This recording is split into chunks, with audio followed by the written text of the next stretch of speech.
اگر آپ کو لگتا ہے کہ آپ کا کوئی دوست نہیں ہے، کوئی آپ کا سچا دوست ہے نہیں، تو آپ کو غلط لگتا ہے۔ آپ کا دوست ہے، آپ کا دوست آپ کا رب ہے۔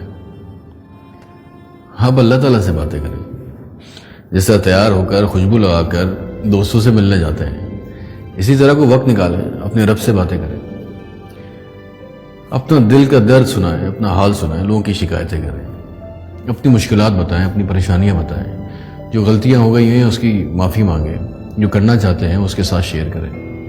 مجھے ایک بات بتائیں، جو ساری دنیا کو دیتا ہے اس کو مشکلیں بتائیں گے تبھی تو مشکلیں حل ہوں گی، لوگوں کو بتانے سے کیا ہوگا؟ اگر آپ نے ایک دفعہ زندگی میں اپنے رب سے دوستی کر لی تو آپ کو شاید پھر کسی دوست کی ضرورت نہ پڑے۔ وہ آپ کا سب سے اچھا دوست ہے، کیونکہ وہ آپ کے سب سے نزدیک ہے۔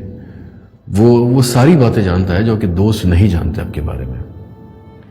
ایک دفعہ اپنے دل کی ساری باتیں اپنے رب کو کر کے دیکھیں، آپ کا دل ہلکا ہو جائے گا، آپ کے دل میں سکون آ جائے گا، آپ کی مشکلات کم ہوں گی، آپ کی پریشانیاں کم ہو جائیں گی۔ اللہ پاک سے بہتر کوئی دوستی ہو ہی نہیں سکتی۔ آپ اپنے رب سے دوستی کریں۔